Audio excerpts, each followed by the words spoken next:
Hey there! If this is your first time listening to the podcast, please be aware you're going to be listening to three queer trans people in their late 20s talking about a variety of different topics. Some of them may be a bit more mature than usual, but listener discretion is advised, and if you're under the age of 18, stop fucking listening. I'm not even joking about this right now. Get the fuck out! But for those of you remaining, enjoy the show.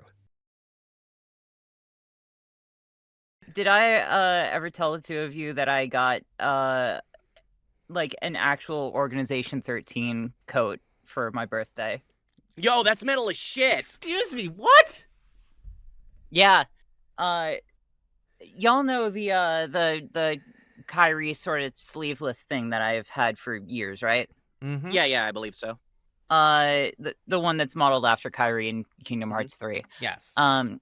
Turns out from that same like Hot Topic collaboration line, they made like an actual fleece-lined practical, like that thing is warm, full-length Organization 13 coat, complete with chunky as hell zipper and a neat little silvery clippy-do, and the hood is proper deep.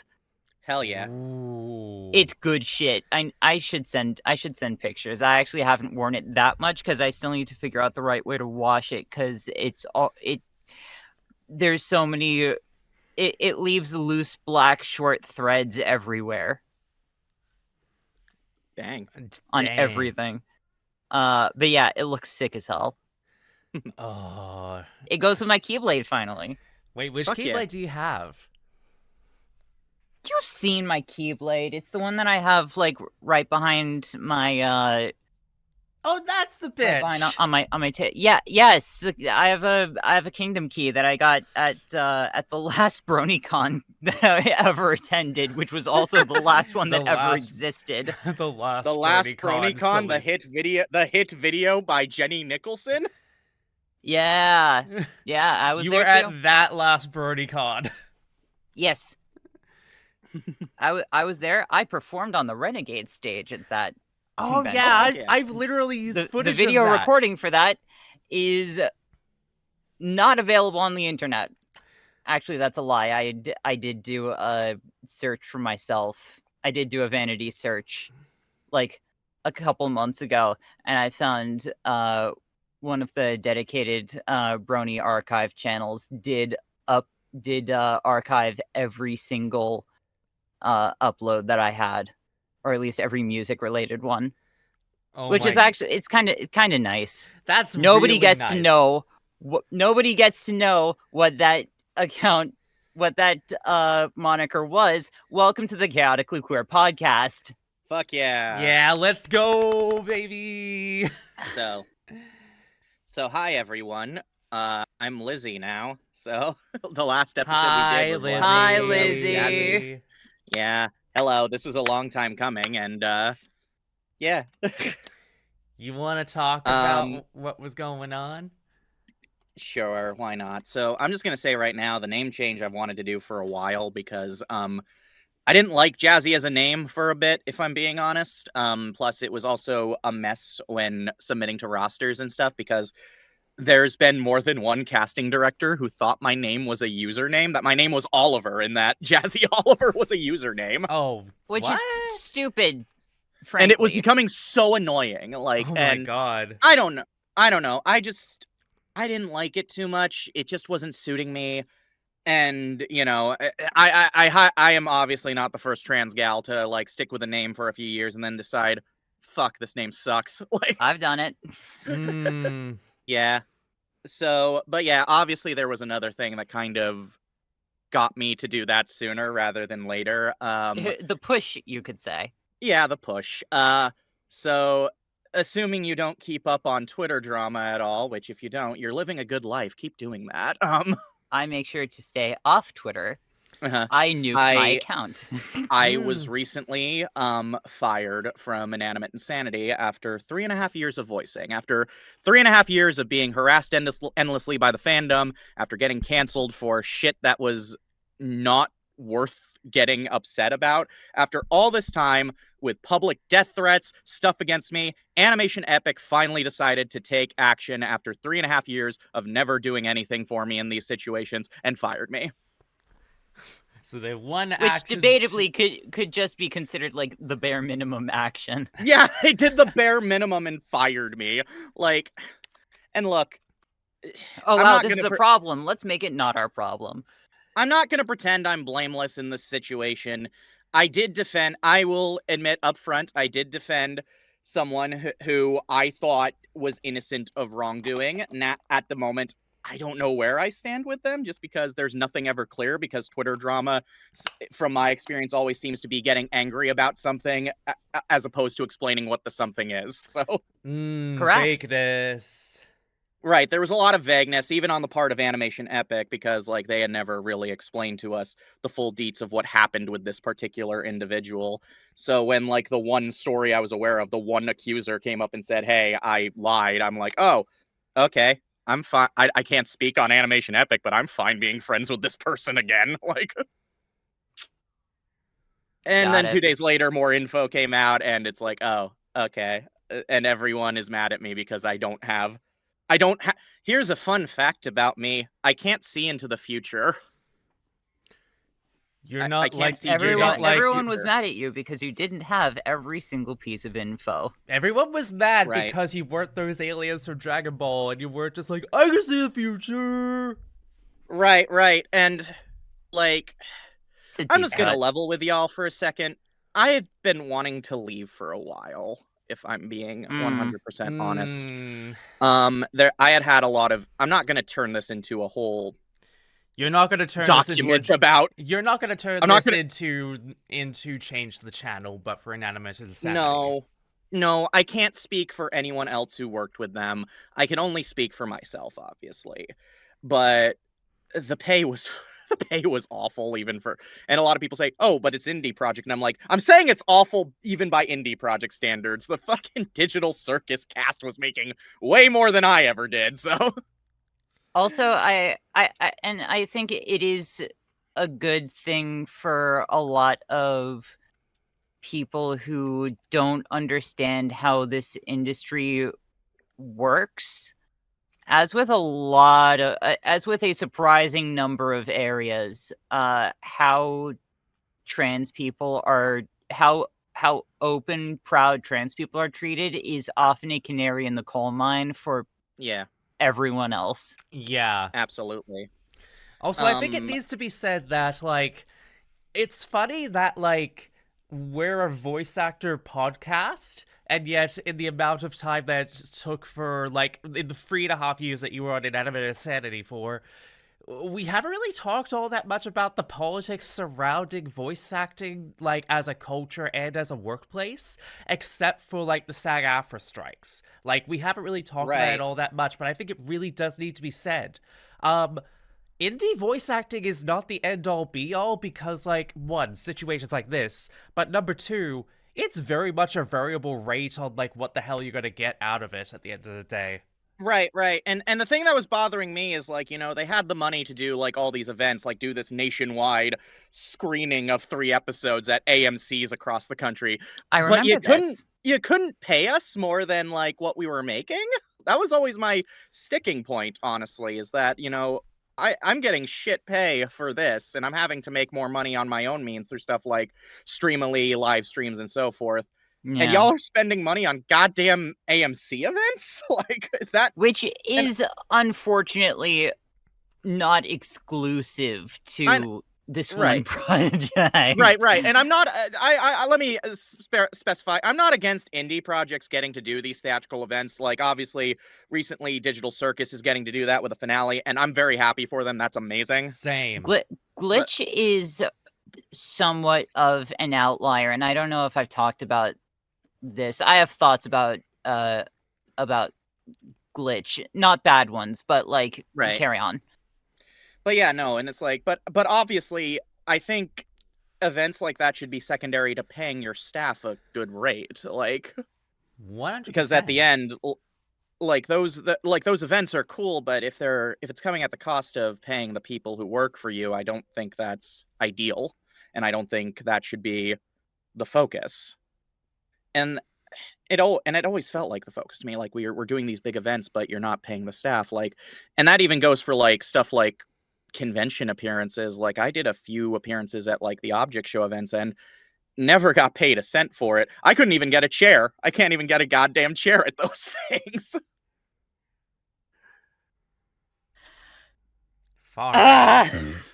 I know, and it's I don't know. And the thing that's sad to me is the fact that obviously from my perspective, and anyone who's listening is free to disagree, I felt like I was kind of removed to save face because this was kind of a bad situation. But the way they phrased it in the statement not only was untrue, but it also needlessly put my other work at risk. So I had a stressful month Mm. because they had implied basically that they had asked me not to speak on the situation regarding the person that I was fine being friends with again, but they never did. And when they put this fake statement of it's like, oh, we asked for privacy, but she violated it, and it's like, obviously, I'm gonna have clients, anyone who sees that, looking at that and being like, hey, what the fuck happened? Yeah, there's such a thing as NDA, non-disclosure agreements, and Mhm. when you have a project like this, and the project, I guess, leaders, the PR Mhm. staff say that PR. Sorry, animation PR has no PR in PR. Sorry. listen, any public-facing statement, unfortunately, has to fall under PR, Right. no matter how professional the PR actually is.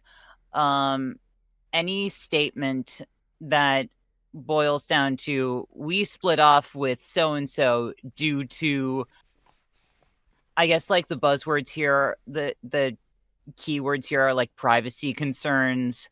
or anything that boils down to we asked someone to not say something and they didn't. Anyone in the industry will look at that and be like, did they break a legally binding non-disclosure agreement? Because a lot And of us do have to sign this. This is why we right. don't this is why voice actors don't get to talk about the projects that they're actively taking part in until the project is well and truly done. Right. Mm. And it's unfortunate that it was phrased in such a way that put my career at risk and threw me under the bus because again, I did have clients who saw that statement and needed to talk to me about it. And it Yeah, was a stressful month because I wasn't sure if I'd have a career after this. So um but thankfully I did. Pretty much anything I do that's not an object show is fine. I'm still good. working. And the other object shows I was in that weren't I broke off with mutually because I decided I was done with that entire subgenre slash fandom. Like I just decided for myself that I didn't want to be part of that anymore. Sure. And It's that is fully valid. mhm. Voice actors Like get to choose the projects that we're part of to a certain extent. mhm. Mhm.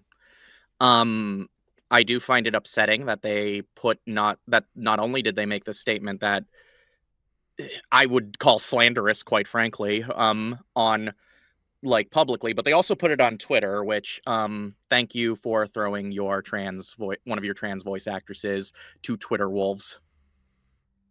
Like which I find unethical, honestly. Yeah, agreed. Yeah. Like it's bad enough you did a statement like this, but the fact that you put it on Twitter and then had the gall to say, "Oh, but don't harass her." And it's like, what did you think Twitter was going to do, right? At a certain, I think at this point online, trying to cover your ass by saying don't harass any of the people involved is Mhm. it's it has no meaning anymore. Right. But I also want to say, I know I've spoken very negatively about both what happened, my experiences working on II, and everything. But I do also want to say a lot of good has come from this, if I'm being 100% real. I'm not going through my day stressed that something I said years ago is going to be dug up and people will try to get me fired for it. Because that was always like a fear I had. I had a lot of anxiety working on this project. I had a lot of anxiety being as involved as I was because I wasn't just a voice actress. I did editing for them. I was a casting director. So Yeah.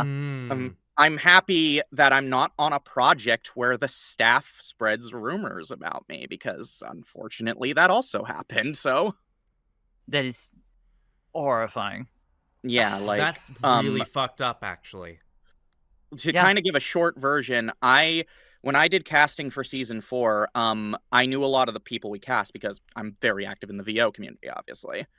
And because I knew a lot of What? people, because I knew a lot of people who were cast, there was a lot of rumors about me that I had been casting out of some form of nepotism, and I had asked It's not what one of nepotism means. right. I had asked one of the project leaders if they could, get them off my ass, and they never did. So rumors persisted up until probably even still after I'm gone. I don't fucking know, but I'm happy that I'm not in a project like that anymore because I think it is horrifying to know that you're putting all of your work, you're putting all of your effort, you're putting so much of your time into this only for the staff to devolve into high school cliques spreading rumors about you. Yeah, that's an unhealthy workplace for one, but that's just an unhealthy mentality to be in the industry with as a second. Fuck both of those things.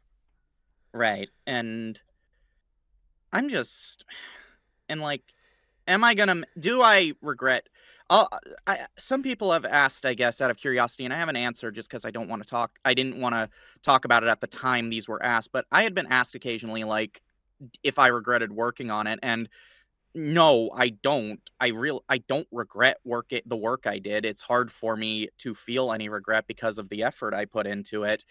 But there's a lot looking back that gave me warning signs that I personally was not going to be on this journey for much longer in hindsight. Like I this is going to be petty, but I didn't like the fact that they made my openly non-binary queer character a cop in the recent season, so I was just kind of like, "Oh, I'm probably not staying for a while." Got it. Like, that's obviously petty compared to like bunch of other shit that happened compared to like rumors and just general lies about me. Like that's the petty shit. Yeah, it's some bullshit, honestly. But yeah. But like I said, I've been able to kind of reevaluate how I want to go about this career. I've kind of been able to I'm trying to find the words because it's clear to me in my mind where I am, but it's hard to put into words what I'm feeling. But I think like I said, I think the biggest positive that came out of this messy fucking situation is I figured out within that week who my friends were, and a lot of people in the community supported me. There were plenty of people who, even from the outside looking in, realized a lot was strange. Like, I had one friend in the industry. I'm not going to name them because I don't want, if in the off chance weird people see this, I don't want them to go after them. But I remember one friend I have in the industry was like, they joked that, with how many voice actors they've been replacing, I'm honestly surprised you weren't given the boot earlier. And I'm like, yeah, you're probably right. Like, they said it was kind of a bad look, like on their part with the turnaround on voice actors. So yeah, high turnover rate in any position, not just voice actors, but like in general, is a red flag anywhere you go. right, and there was a turnover rate in a lot of like positions on that show, so I don't necessarily it didn't feel unusual to me after the fact that I was no longer working for it. It didn't have as long an effect on me as it did, and I've been able to take I've been able to reevaluate where I am in voiceover. I've been able to appreciate my community a bit more as a result. I've been able to appreciate the other projects I work on a lot more. For the record, I appreciate any project I'm in, but stuff like this makes me realize just how much I appreciate certain clients that don't rely on a rumor mill to determine where they stand with me. But yeah, like a lot of people were very sympathetic. About it. It's kind of funny because one person who did sympathize with me was again, not going to name names. This was one of them was a former Channel Awesome contributor who had talked to me about what this, and they even said from the outside looking in, it looked like I was the one getting fucked over here. So honestly, I think if someone who used to work for that hell site is looking at this and saying that and realizing a lot of seeing all the red flags immediately, I think that's a sign that I'm in a good place right now. So yeah, take that as a green flag as to where your life is heading if they are giving you that support from that. Right, if someone who was on fucking Channel Awesome went through all that shit is saying you probably got out okay, if they're saying that, then it's like, okay, that must be true, honestly. Yeah. But yeah, as of this point, I am effectively retired from object shows. And I couldn't be fucking happier if I'm being real. Like, get me the fuck out of there. Like, let me focus on my adult works. Some may look down on it. I am happy where I am. And for those of you who do look down on it, don't be a fucking prude. Nope.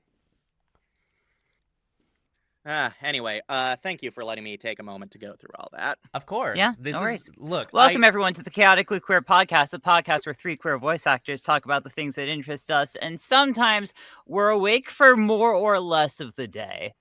It's fine. Everything is fine right now. I love that it took like 15 minutes for you to just finally do the bit.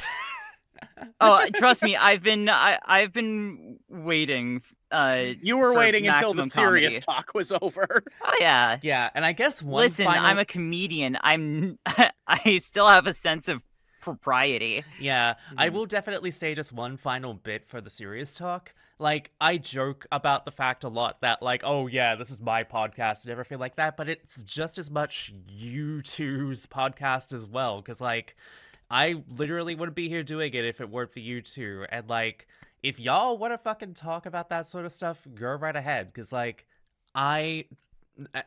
this is literally, like, an equal thing with that sort of stuff, so, like, I love being able to just allow either of you to have the floor to talk about that sort of stuff. Yar. All right, that being said, do we want to finally talk about The Wind Rises? Oh, I absolutely want to fucking talk about The Wind Rises, because holy shit, that was, my gosh, it was so good. I think... God's this movie. It was almost the best. It was almost the best. It almost beat Spirited Away for, like, all of us, I think. Wow. Wow. Here's the thing. The last time I watched it, I really liked it, but I didn't absolutely fall in love with it, and I'm not sure why, if I'm being honest. Watching it this time around, I think... I'm just gonna say it right now. Holy fuck. Miyazaki this might be... Outside of Spirited Away, this might be him at the top of his game.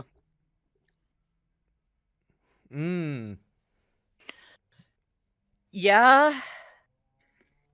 It's pretty darn good. I love a proper adult romance. I love it too. Yes. I also love... This is the occasion where I will gladly take Doomed Straits. So, for those who don't know, The Wind Rises is kind of a fictionalized version of the story of, hold on, I need to pull up names because I'm bad with names. Don't worry, I am very professional and am very prepared. It is a fictionalized version of the story of Jiro Horikoshi, who was an aeronautical engineer and was the chief engineer for several Japanese fighters that would later be used during World War II. Ooh. So it's an interesting story because it's expecting us to kind of sympathize with someone who made machines that ended up doing a lot of bad. They did a crime. Yeah. So yeah, they have to basically They did a war crimes. Whoops. oopsie. Oops, all So- war crimes. I've in like more recently I've seen this film often compared to the Christopher Nolan film Oppenheimer, which I can definitely see why. They're both doing similar things in that they're focusing on someone who designed something that was used for war crimes and needing and is doing kind of this big task of making the audience sympathize with them. And much like Oppenheimer, I think The Wind Rises did a very good job with this. Yeah. Which, yeah, this could have not worked, but it surprisingly did. God, this movie. Do I spoil where I ranked it? Do we get to that later? You can talk about that for your own personal rankings, whatever. Like podcast. This is number rankings. 2 for me. Yeah, same. I think it's This number is 2 right for- behind Ponyo. This I is- didn't expect this was going to be number 2. This is a beautiful film. There is a I am line. stunned that this movie did not get nearly as much, like, it's not listed in the Ghibli canon that everyone knows. Do I I should also mention I need to mention 2 things. One, there was one line that solidified this movie as ranking as high up as it did for me. And it was a line that made my heart feel things. Mm. The line is, "I've loved you since the wind brought you to me." That is such a romantic line, and I both love and hate how it affected me. Yeah. But I also- like it. I like its adults being goofy. Yeah. Also, if you want to get mad, this film was nominated for Best Animated Feature that year. And guess what? I saw it the day of the ceremony. Cool. I saw The Wind Rises Why the didn't day of Why didn't it land it? Oh, you want to know what beat it? You want to know what I came home to see it lose to? And this is a core memory for me because I remember what happened and I remember being really fucking mad about it. Why were you mad, Jazzy? Why were you mad, Lizzy? It lost to fucking Frozen. Boo! Are you high? That's upsetting. It is very Bullshit. upsetting. I will say that Frozen 2 is better. Sorry, not sorry. I mean, I don't know if I'll ever watch it, so I can't really argue. God. I wonder.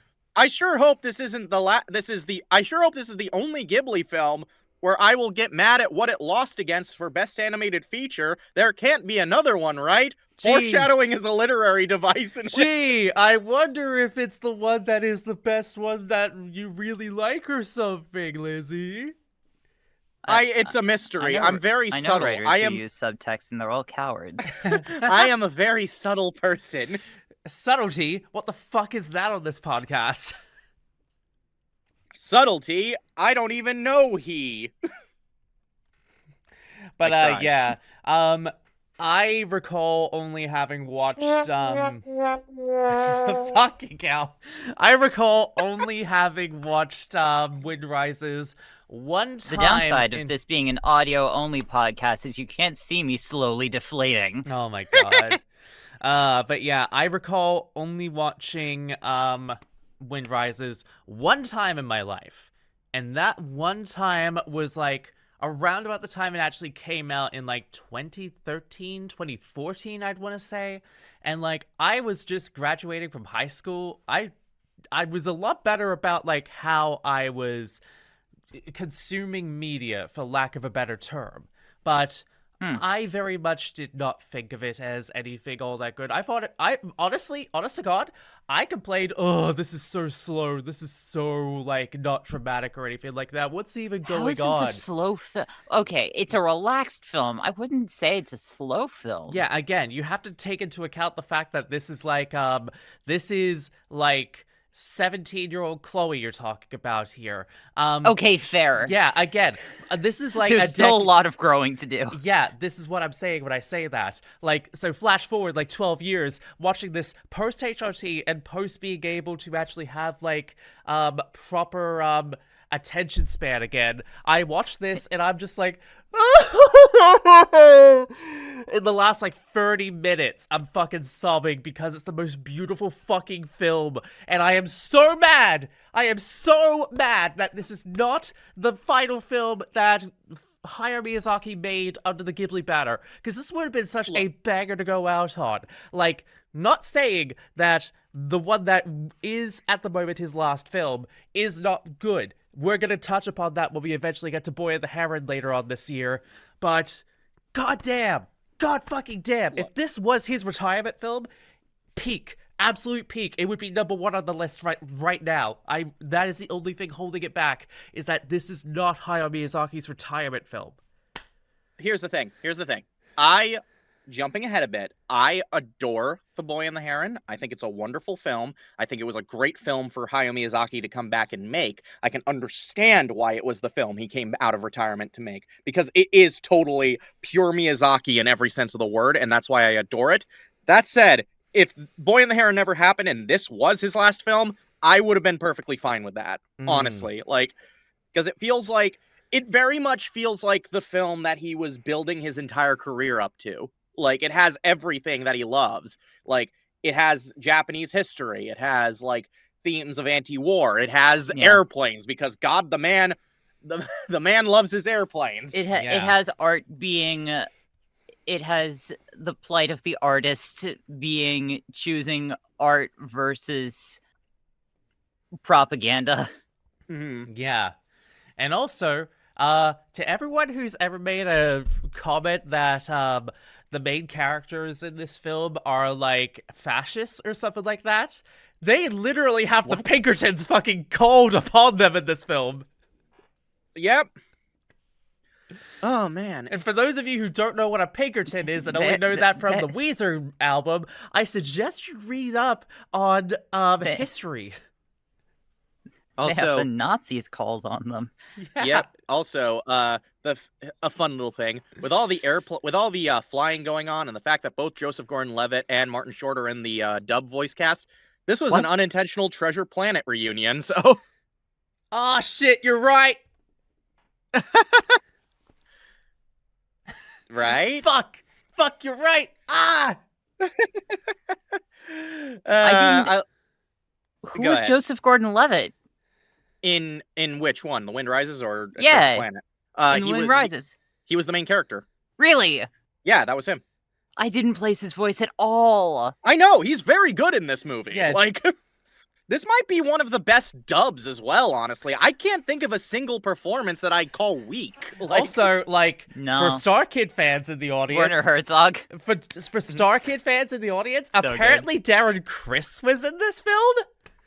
What? Yes, he plays a minor character, and just jumping ahead a bit here, in the next film he's gonna play a more prominent character. Yeah, but like his voice was so fucking deep, because I'm used to this fucking twink sounding like the flamboyantest motherfucker. You watched a lot of Glee, didn't you? No, I watched a lot of Star Kid, and I watched a lot. Fair. I did watch like the first season of Glee. I dropped off after season 3, but like that motherfucking twink, I've only heard him with the most high pitch of voice. God. So when you told me, wait, this motherfucker's Darren Criss, you're pulling my fucking leg right now. Also, I love the fact that this is another film with Werner Herzog in it that doesn't. That fails the Werner Herzog play a normal fucking human being for once challenge. I love that man so much. He does not play any normal people, and I am so happy for him. Listen, there's an eternal demand for the typecast of human who does not play normal human. He plays the best character because he's always like up close in people's faces with this unblinking look to him. I love him. It's amazing. So freaking good. But yeah, like, if it weren't for like a few small bits holding it back, and those small bits are so fucking are just like they're just like so fucking small. This was so close to reaching it to the top of all of our lists, to the point where initially I had it like number 3 or 4, and then I was just convinced after a little bit to bump it up to number 2, and then I think Missy immediately after. Well, Missy, you bumped it up a little bit to number 2, I think, and it was either you or Jazzy that bumped it up to number 2, and so we it was all me. had It was me. It was Lizzy. Oh, at first I didn't. At first I didn't. But then after talking about it, I was like, never mind. I'm putting this up to number 2. And again, I'm just going to say what I said back then. I think the fact that since the last viewing, because the last viewing I did of this film before we watched it for here that was like slightly before I ended up in a relationship with Jordy. So yeah, like that. And yeah, like I was still like pretty single when I watched The Wood Rises initially as well. And now, after everything romantically in my life has happened, I'm just like, oh yeah, I feel this so much as well. Damn, I'm the only single one here who still gets the value out of this film. Wild. Yeah, because love is a universal Guess thing. I'm just that much more emotionally mature. I mean, I'm not surprised. Yeah. Well, isn't Missy like the oldest one here still? I think. No. Or am I the oldest? Didn't we establish I'm the oldest one? We keep forgetting, but I Because know I'm that 30. I'm also 30, but I've been 30 for less time. Ah. The reason why I know that I'm not the oldest one here is because I've memorized that you act younger than me, therefore you're the older one. I mean, that makes sense. Middle child syndrome eternally, except I'm the youngest one here. Yeah, well, I mean, unfortunately, that was kind of going to be obvious from jump. Woof. All right. So, any final thoughts on The Wind Rises? I love this film.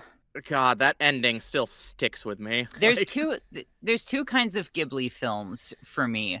Ones that I look at my watch and I'm like, oh God, it's only an hour's gone by. And then ones that I look at my watch and there's 15 minutes left and I'm like, oh God, there's only 15 minutes left. This one was the latter. Fair enough. Look, if 15 minutes left, oh, someone's gonna die. So, yeah, any more thoughts? Anything else to say? Not really. Where's the ranking? Yes. Interesting thing about that is that, in the time between when we originally watched this film and now, I did a lot of admin on my own personal lists. So, Lizzy, oh, right, yes. You're going to be really happy about this because the rankings have actually changed significantly. So, from the bottom to the top, Earthsea, Pompoko, Ocean Waves, Grave of the Fireflies, Arrietty, Nazca, Porco Rosso, Only Yesterday, My Neighbors the Yamadas, From Up on Poppy Hill, Castle in the Sky, The Cat Returns, Howl's Moving Castle, Totoro, Ponyo, Kiki, Mononoke, Whisper of the Heart, The Wind Rises, Spirited Away. You can't see it, but I'm dancing on Ocean Waves' grave. Yeah, Ocean Waves, which had significantly been at the bottom of C tier for a while, has now been bumped down to the beginning of D tier. And I know, Lizzy, I'm dancing. You're just like, where it belongs! I think D is too high. Put it in the fucking F tier. But I'll take my victories. I will compromise, and I will take this win. I will take the W. Although it did have to mean that I had to bump Ponyo down to the beginning of A tier.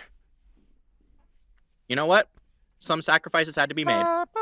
Don't worry, I don't hold it against you that I'm right.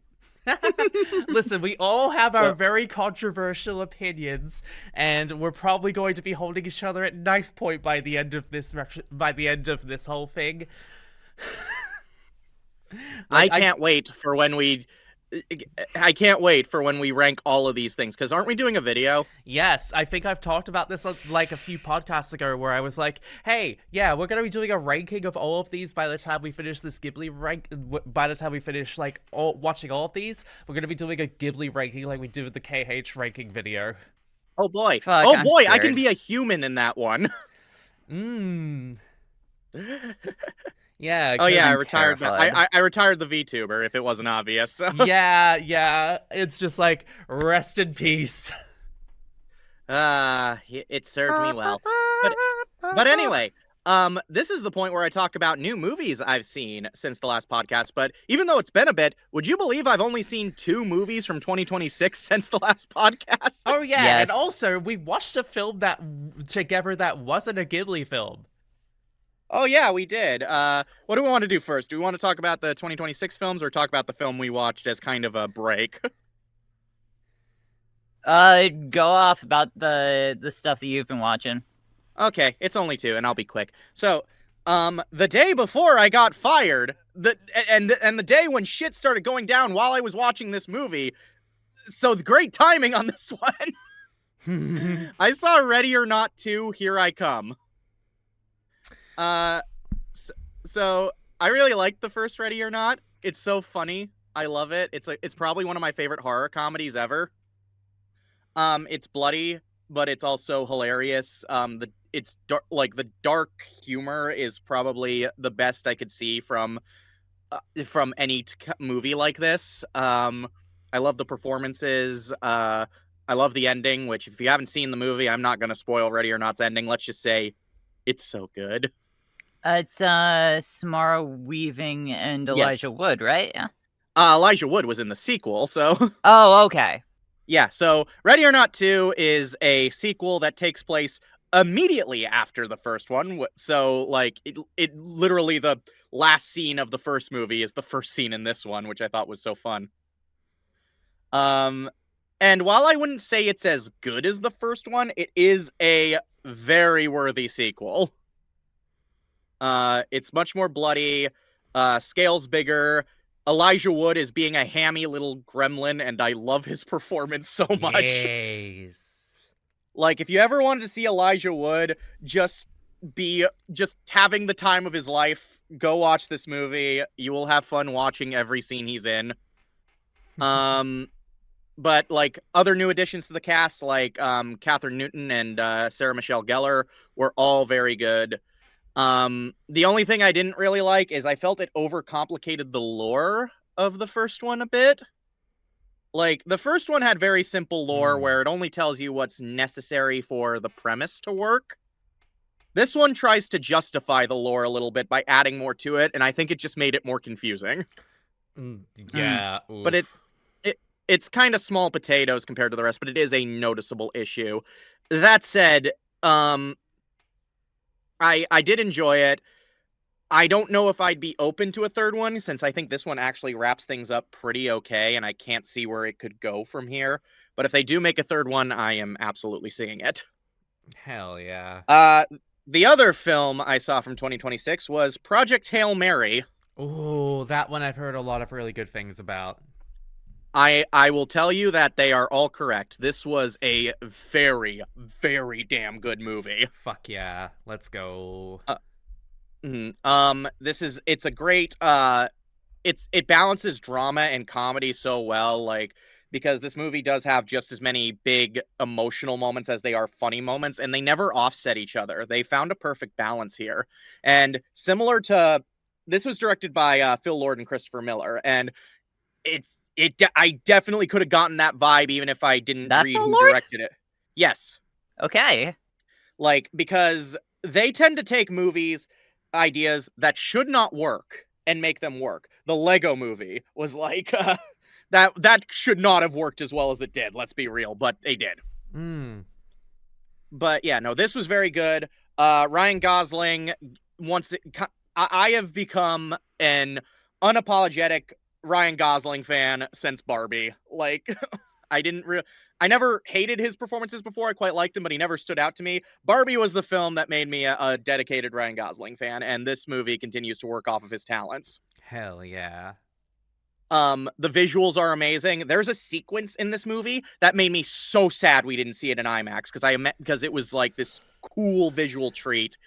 The only issue I had with it is that it kind of drags by the last 20 minutes, but literally by the time I was like, okay, I'm kind of done with this, it was almost over. So Okay. not that big a deal. This is probably my favorite film of 2026 so far. I don't know if it'll hold that. It's not one of those films that I expect to hold that title for very long, but you never know. Especially I am since we're seeing still technically in the first half of the year. Right. I am seeing Mortal Kombat 2 tomorrow, and I'm hearing that one's a lot of fun. So, Hell yeah. and knowing how trash I am for Mortal Kombat, that might overtake it, depending on how I feel about it. So, Nice. Will it finish it? finish it.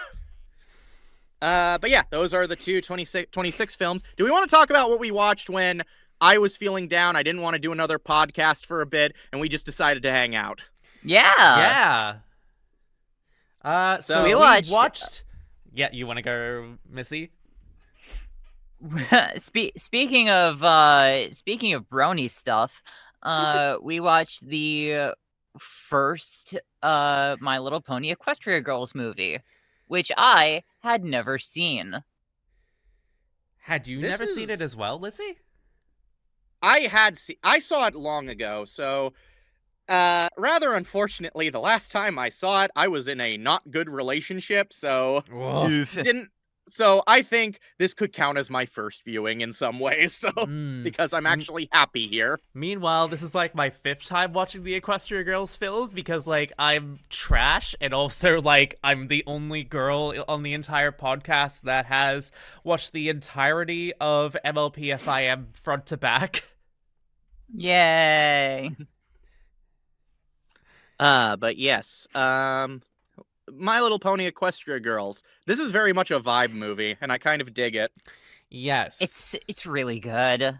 Mhm. It's so good. Yeah, the here's Equestria the Girls thing, films are really good like that. Yeah. This first one, I think, is just kind of an okay-ish movie, but the vibes very much hold it up, as well as the soundtrack and the fact that Nana Osaki is the villain. Yeah. Right, yes. I didn't remember a lot about this movie, and I still didn't as we were watching it. And then the cafeteria song played, and I was like, oh! It's that moment from Ratatouille. Yeah, it is that moment from Ratatouille.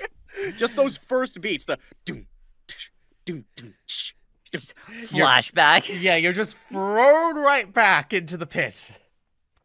Right, I was like, oh yes, this song is my shit. The funny thing is that for some contextual stuff for how it was perceived back when it first came out, people, like, this got leaked about, like, 6 months before the actual film came out, and it came out right at the end of season 3, which was, spoiler alert for a decades-old cartoon show for like 3-year-old girls. This is right after Twilight Sparkle became Alicorn and Princess of Friendship. So like, right. yeah. Right. I forgot this was how it got spoiled. Yeah, and it came right as soon as that happened, and everyone was just saying, "Oh, this is the death of FIM. This is the death of it. They're just gonna replace it with Equestria Girls. We're never gonna get this series ever again because season 3 was only 12 episodes long. It is done. We're never getting this ever again."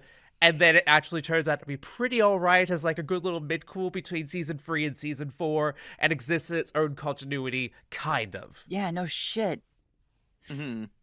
Maybe it's just me, but I never got the criticism for the designs because like as I was watching it, I was like, these are actually very good designs for like a human version of these characters. These all look great. Like this would have been easy to make look uncanny as hell, but they actually managed to find a good balance between keeping it's the fine. Yeah. keeping the elements of the pony designs while still making them work for humans. Yeah, Lizzy, here's Keeping the the thing elements though. of harmony. You Eh.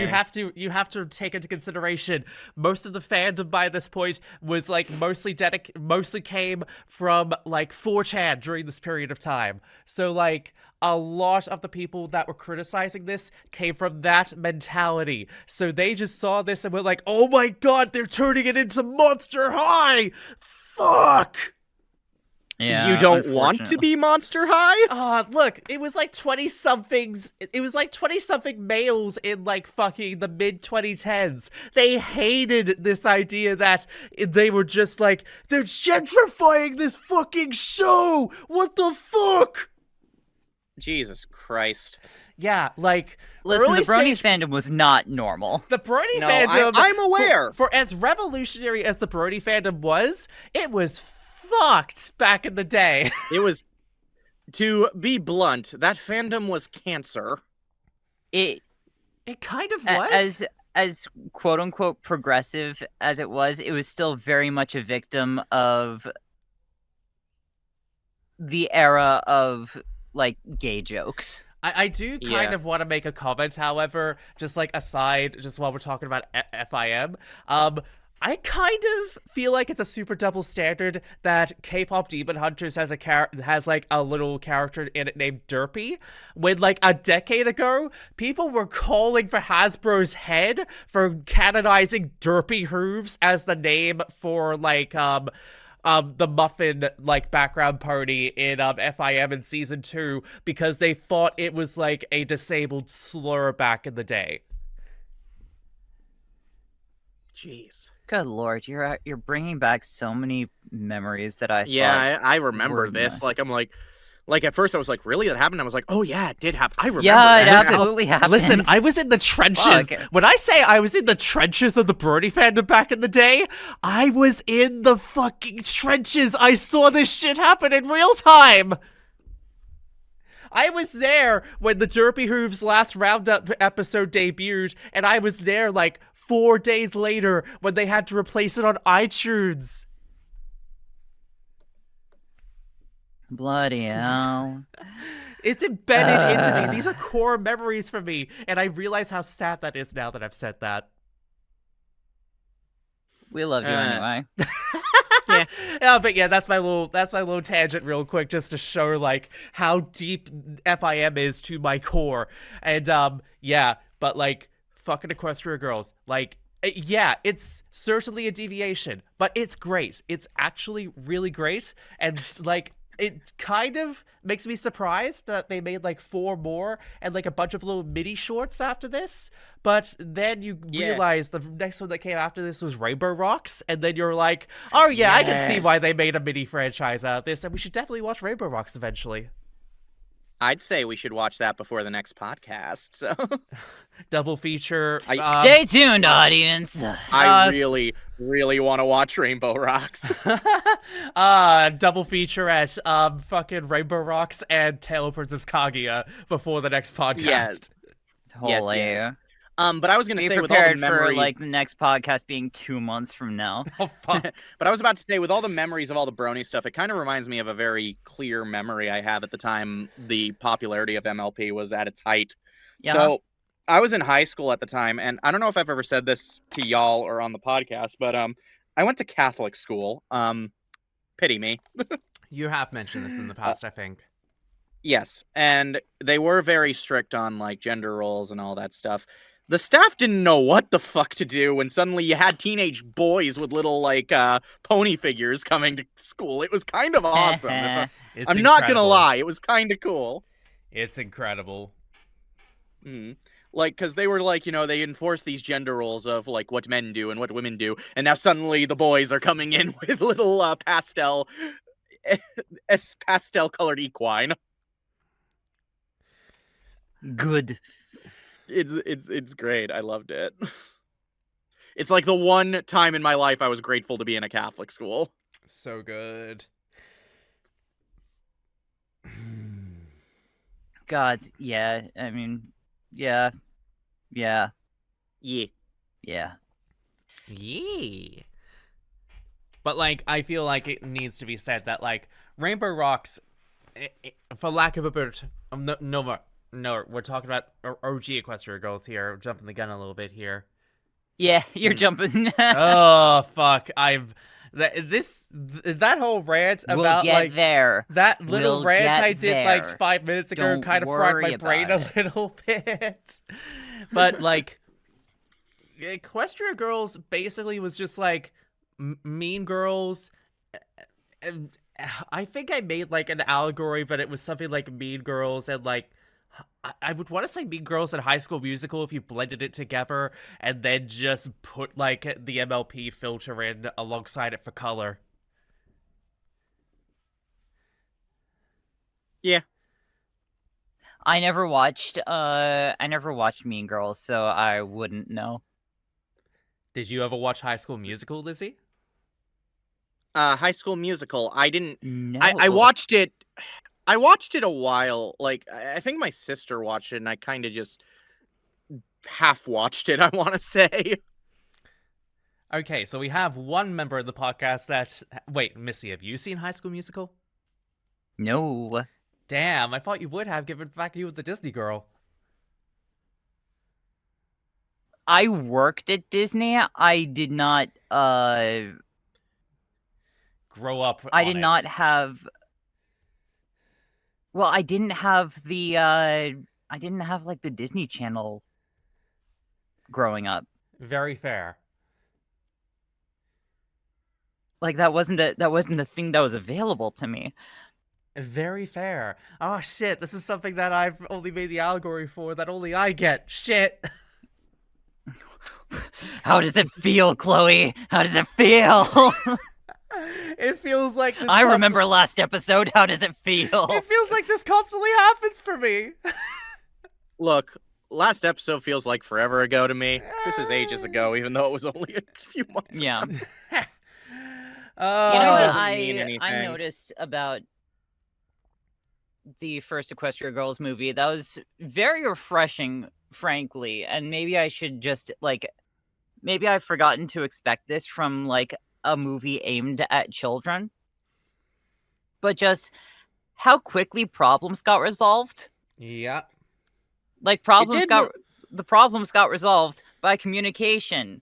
The biggest the biggest thing that was that got over dramatic was the one-on-one soccer match, and even then, okay, yeah, I'm gonna help you out. And it's like, well, okay, we're moving on. Right. Can I just say that Sunset Shimmer, I swear... Sunset Shimmer. Some of these names are hard to say. Leave me alone. I swear, her drip inspired me. Like, most of my styles... You would not be the first. You would not be the only one. Most of my outfits, I could probably easily make a straight line. As straight as it can be.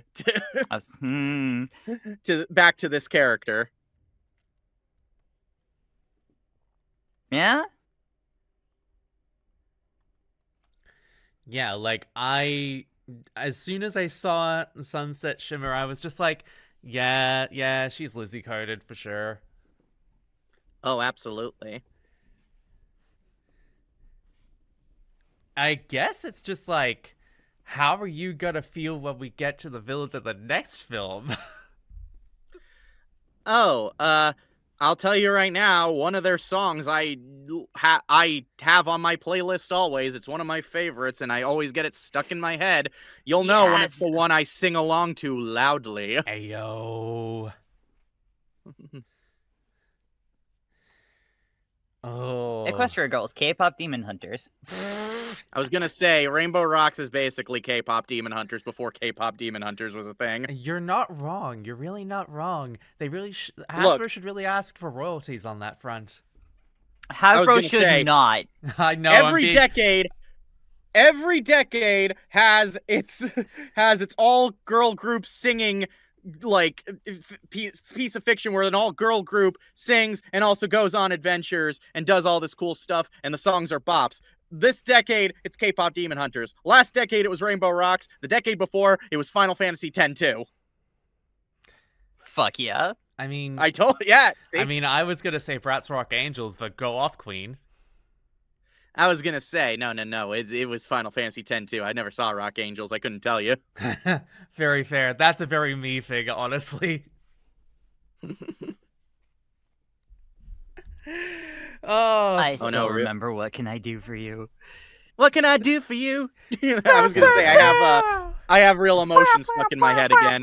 Yeah. Let's go. I know the real Okay. emotion has surrounded. Okay, while Lizzy is distracted doing that, real question. Out of all of the Gull Wings, which one of us are who? Oh god. Pain. I'm Pain. Yeah, you are Pain. Yes. I even have the shorter hair now to work with it. Oh yeah. I feel like Missy would be Yuna, honestly. Yeah. I guess that makes checks out. me Riku. We need art as all of us as the Gull Wings. Someone out there, if you're listening to this podcast, make that shit and we'll use it as like the podcast image. Plugging in my drawing tablet now. I was gonna say, I was gonna say, the minute Jordy hears this, they're probably gonna get right on that. Oh my god, okay. I fully anticipate that to be like something that gets done before the next podcast. Speaking of, what are y'all doing this month? Like I said, tomorrow I'm seeing Mortal Kombat 2. Other than that, I am definitely trying to work on videos for this new channel I have. I'm currently scripting a Signalis one, and that's gonna just get done whenever it is because I'm just taking my time. Yes. Gay Oh my gosh. robots. I was gonna say, did you know that this lesbian who likes horror games is obsessed with Signalis? Oh my god. Shock of Whoa, all crazy. shocks. Other than that, well, today I got my cosplay for a character I voice, so good milestone for me. So. I saw the pics. You look really fucking good in it, not gonna lie. I am shocked at how, you editing, Chloe, just put a picture in there. I am shocked at how this is good lesbian drip. Yes. God damn, I am surprised that this outfit made for a character in a fucking yaoi game is good lesbian drip. And also, Lizzy, I say this very respectfully right now. The image of you, with the guns out and everything like that, my immediate response is, I will do whatever this bulked up lesbian will ask me to do. Oh, dang, I didn't know I reached that energy, but that's amazing. Thank you. That's very affirming. Listen, bulky trans women, bulky trans dykes are my weakness. I'm not gonna sugarcoat it. Fair enough. I was gonna say, with this haircut I've been rocking, I've been having pure dyke energy, so. Girl, you've been rocking dyke energy for a hot minute, I'm not gonna lie. Missy, please talk about what you're gonna do. I need a minute. Yeah, I'm the only one who I'm the one who doesn't trigger this. I've been watching Kamen Rider Zets. We didn't get to talk about it during the main thing, but I can cover it in the elevator pitch.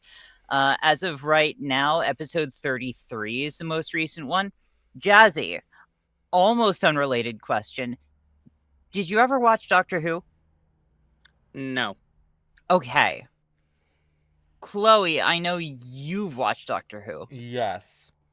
Do you remember the episode Heaven Sent, 12th Doctor? Yes. That's what this last episode was. Yep. I've been watching it week to week alongside Missy, so I can tell you, it's peak. It's peak. It's possibly the best episode of this series, and there have been so many highs. Yeah. You've also been watching Absolutely O's wild. recently, haven't you? I have, and by next podcast, I should be done with it, so I should have actual thoughts on it. Let's go. I've currently got 8 episodes left, and we're starting the frantic sprint to the end. Yeah, I have been casually just telling Missy, oh, you're not prepared for this last stretch of episodes. It's not gonna stop. You're not gonna have a moment to breathe in this last stretch. I'm not scared. I'm scared. But Aside from all that, I've been working on my second VTuber model. Hell yeah. First one I've been working on, like, first major redesign in 5 years. I made the joke that the first VTuber model that you had it looked like a character from a Cartoon Network show, and the newer model was the gritty reboot on Adult Swim. Yeah, and Jazzy said the second one is a trans woman who's finally found her sense of fashion. Yeah, like I said, I told her, it's like, the difference between the two just looks like a trans woman, like, figuring out her fashion sense, and I say that from experience since that happened recently for me. I'm so freaking proud of it. I've been working on it live on stream. Let's fucking go. Hell yeah. So yeah. Chloe, what have you been up to? I mean, I'm slowly but surely working on a whole bunch of different stuff. Finally getting a whole bunch of stuff out on the channel. Got 2 videos out last month. Free if you're including the podcast that was meant to come out in March. Alongside Don't that... worry. Yeah. Don't worry about it. Yeah. Alongside that, I have also been slowly working on a whole bunch of other stuff. A lot of longer form videos I'm going to get out later in the year, but a bunch of shorter form videos that I'm going to be, like, slowly drip feeding. I might try and get, like, one of them out this month. I'm not sure which one I'm going to do at this point. Alongside that, it's also just been slowly working on, like, a project that I've slowly had, like, in the works. Is like this big story I've been doing for, like, 4 years now. Came up with the initial idea during the pandemic, and, like, I shared it to you, like, 3 years ago, Missy, and I and I only just recently shared, like, the brief to you, Lizzy. So, like, I'm trying to slowly figure shit out on getting that off the ground eventually, but, like, we'll talk about it if it ever becomes relevant again on the podcast. We creative people are creative all the time. And not just the stuff that winds up showing up on the internet. Yeah, also, I might potentially be trying to get back into doing streaming again. Because, like... Oh, shit! Yeah, like, I'm finally slowly starting to figure out, like, logistical stuff about getting into streaming again. And I think I'm not going to go back to doing Deadly Premonition, because as much as I was enjoying that game, I think that piece of shit. Yeah, it's not a really great game to make commentary with when you're doing it solo most of the time. Like, I was trying to find a lot of stuff to talk about in that, and it was just like, oh hey, look, we're driving for, like, half the stream again. Cool. I was gonna say, like, that's why I get Shakira on board when I do streams, just because we can talk for hours. That's the struggle, though. Like, half the time, a lot of the people Cody, that I've run out of gas for the 4th time in 12 hours. A lot of the people that I would do co-coms with, by the time I start doing streaming, they're either, like, starting to wind down for the evening, or, like, they're doing streaming on their own. Yeah. I was gonna say, I'm planning to get back on streaming during the summer once, since my work schedule's a little more loosey, we'll say. So nice. Who is Lizzy? No. They're not a person. It is me badly describing not using adjectives correctly. But yeah, so yeah, I do want to get back into streaming. Shakira and I have been talking. We might be doing Final Fantasy VII Remake, like, first, like, Pog. just because we've been trying to get... because, like, every time we try to do Kingdom Hearts, something goes wrong, so... well, you at least tried to get past 358 over 2 days last time. Yeah, we did. It's just computer issues, and, I mean, thankfully, I can use Jordy's if the computer's really becoming a problem, so... Yeah. That's good. But yeah, so that'll probably happen during the summer. Express yourself. Yeah. Yeah, I definitely want to. Yeah, like I said, where can everyone find you? Good question. Everyone can find me now. So I have a new YouTube channel, like I said, and while I'm on the same BlueSky page as ever. It has a new username. So if you want to find me on BlueSky, which is the only social media site I am on and will be on because I don't want to be on any others at this point, you can find me at lizzyrosevio.bsky.social. If you want to find me on YouTube, you can find me over at Lizzy. The username is Lizzy of the Roses. You can find me on BlueSky at missyrovoice.bluesky.social.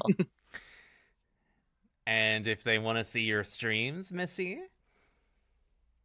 Too bad. No, I stream on Twitch weekly at OzCyphara, OZCYPHARA.